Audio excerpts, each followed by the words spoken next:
بسم اللہ الرحمن الرحیم۔ السلام علیکم ورحمۃ اللہ وبرکاتہ۔ 60 سنہری احادیث۔ حدیث نمبر 18۔ قال رسول اللہ صلی اللہ علیہ وسلم اتقوا النار ولو بالشق تمرہ۔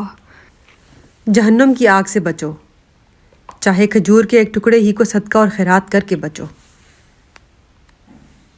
پیارے بچوں، ہر مسلمان کو جہنم کی آگ سے بچنے کی پوری کوشش کرنی چاہیے اور اس کے لیے اللہ کو راضی کرنے والے کام کرنے چاہیے۔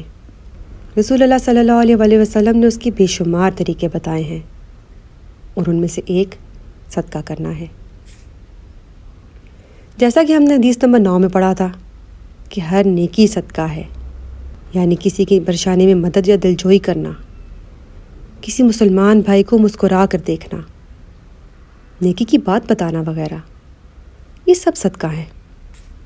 اس کا مطلب ہے کہ ہمیں جہنم سے بچنے کے لیے ہر چھوٹی سے چھوٹی نیکی کا اہتمام کرنا چاہیے، اور یہ سوچ ہی غلط ہے کہ ہماری معمولی مدد سے کیا ہو سکتا ہے۔ نہیں، بلکہ کھجور کے ٹکڑے کا ذکر ہی اس لیے کیا گیا ہے کہ اس کا نہ وزن ہوتا ہے اور نہ ہی زیادہ قیمت، پھر بھی وہ جہنم کی آگ میں رکاوٹ بنے گا۔ کیوں؟ کیونکہ یہ جہنم کی آگ سے بچا لے گا۔ قرآن مجید میں اللہ تعالیٰ فرماتا ہے، بے شک صدقہ دینے والے مرد اور صدقہ دینے والی عورتیں اور جو خلوص کے ساتھ اللہ کو قرض دے رہی ہیں، ان کے لیے یہ بڑھایا جائے گا اور ان کے لیے پسندیدہ اجر و ثواب ہے۔ اب باری آتی ہے آج کے واقعہ کی۔ سیدنا ابو ہریرہ رضی اللہ عنہ بتاتے ہیں کہ ایک دفعہ ایک شخص نبی کریم صلی اللہ علیہ وسلم کے پاس آیا اور عرض کی، اللہ کے رسول صلی اللہ علیہ وسلم، کون سا صدقہ اجر و ثواب میں سب سے بہتر ہے؟ آپ صلی اللہ علیہ وسلم نے فرمایا، وہ صدقہ جو تندرستی کی حالت میں دیا جائے، جب تمہیں مال کا لالچ ہو، غریب ہونے کا ڈر بھی ہو اور امیر ہونے کی خواہش بھی ہو۔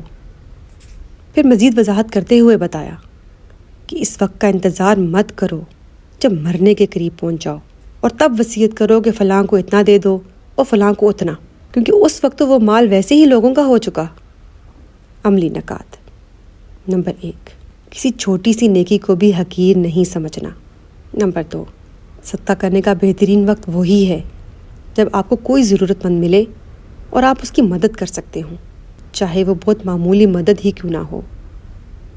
نمبر 3، صدقہ صرف اللہ تعالیٰ کے لیے کرنا ہے۔ اے اللہ، ہمیں ہمیشہ دینے والوں میں شامل رکھنا، آمین۔ ویڈیو دیکھنے کے لیے جزاک اللہ خیر۔